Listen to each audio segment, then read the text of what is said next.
So this film, Four Samosas, had its world premiere at Tribeca, which was just a few months ago. The version that was shown at Tribeca, is it identical to this version now that the general public can see? It's very close in terms of the picture. It's identical. We have a newer sound mix and some newer titling and credits, but otherwise it's pretty much the same thing. But Venk looks just as spectacular in the current version as the Tribeca version, correct? Even more so. Too kind, too kind. Well, if it's possible. I don't know if it is possible, but it happened somehow. I guess I tend to be pretty spectacular, I guess. Can't do much about it. No. Okay. Yeah, excellence is easy for this guy. Well, Venk, throwing it at you here, how did you wind up involved in Four Samosas? Was it a traditional casting, or the producers went, hey, we want this guy? Yeah, no. So Ravi and I had a bit of a relationship before, kind of started off as a mentorship, and then I think blossomed, into a friendship. I would just send him short films that I was writing, directing, producing. I was just making my own stuff, trying to put it out there and sending it to Ravi to get his thoughts. And so I think we kind of built up that kind of relationship. And then randomly, for about 5-6 years, he just sends me an email saying, hey, what do you think? And that's it. And I read the script, and there's a character written as Venk in the script. And I thought, oh, well, that's interesting name for a character. Maybe I should use that next time. I guess it wasn't quite clear to me, or maybe I didn't want to not be, I didn't want to get excited for no reason. But then, so Ravi then asked me to play the character of what became Vinny, and then also co-produce it with him. He asked me to do that. And so I think it kind of became a little bit of both an offer and also a partnership in terms of being a filmmaking partner on the backside, trying to bring the film to life and tell the story. Ravi, Venk is obviously an excellent improviser, as evidenced by Wild and Out, all that kind of stuff. But did you have any hesitation to putting somebody who's a great improviser into a scripted project like Venk? No, I'd seen Venk's work before and was a great admirer of it and loved what he brought to all the other projects that I'd seen.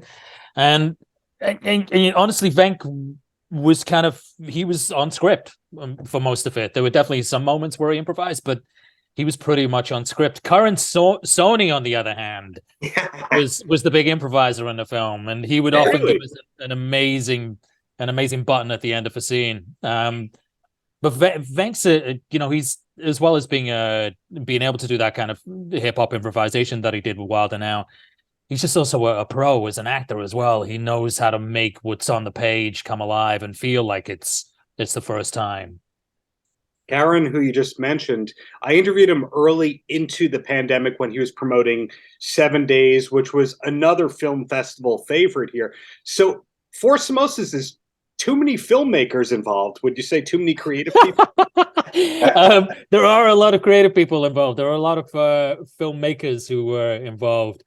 But I think what's amazing when you do work with filmmakers like Venk and Karan as well, when you bring them in to do specific roles, they know what their lane is, and they know, oh, this is the film that you're writing and directing, and I'm part of it in this way. I'm here to act, or I'm here to produce. So if anything, those people are more clear and understanding of the space they need to give you, and when they're being productive or when they're getting in the way. Agreed with that one, Venk. That sounds like a compliment. Well, no, it definitely is, and I think it was clear, with this particular project. It's also because with Vinny, the character, there's a little bit more of the emotional, kind of needs for the audience. So in some ways, I wanted to milk the script as it was to lead into what was there, more into those skills as an actor and less so as a comedian, and kind of trusting that the comedy was going to play because the script, when I read it, was so funny, and I just trusted all the other cast members are going to just nail their characters, that if I can get this emotional part and kind of buy into this tone, this quirky heist thing that's going on, then it'll work. And so it was definitely a leap of faith and a trust that I think made that happen at the end of the day. Makes sense to me. If I could talk about myself for a second, I like to create things every day. I can't work on any projects long term without losing my cool. Like, I'm writing a book that's coming out next year, and I'm waiting on the notes. It's driving me crazy. So I got to create every day. Ravi, are you allowed to say what's next? Because if I were you, this movie is new to the public because December 2nd it comes out, but I'd have to imagine you're like, I'm working on this next thing. Are you allowed to say what it is? No, not yet, because I do have a couple of scripts that I would love to do. And I like you, I create every day. I get up early. I'm like up at 5, and I'm making sure I get at least a couple hours writing in before the day begins, and then hopefully I can get back to it. So I have these things that I would love to do, but it's kind of until they happen. Mm. Right. Unless IMDb leaks what it is and says, yeah, man. You know what I mean? Yeah, I'm keeping it under my proverbial. Yeah. But the key is you're still working all the time, and we have to keep our eyes and ears out for that. Venk, Wild and Out, yes. But are you allowed to say anything else that's happening at the moment? I think, yeah, definitely Wild and Out. That crew is, a home base for me. It's where I kind of got my start in comedy. It's just working with those guys and Nick and everyone, and getting that kind of solid foundation. And I think for me, I've found that I've really enjoyed doing basically what I had the chance to do with this film, which is being involved a little bit as a filmmaker, but also as an actor. Mm-hmm. So I think what you guys will find more from me is leaning into more of this multi-hyphenate. I'm also a writer, and I want to bring more projects to the table, like you might see in an Issa Rae, or even Nick Cannon himself, just someone who's involved in so many different parts of the process. I just love everything. I love how the sausage gets made, and then delivering that sausage, I guess, the proverbial sausage, if you will.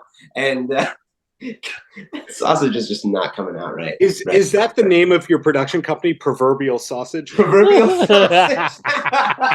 That's a great name for a company. Okay. That's great. I don't know, Darren. I think you want to hit something there.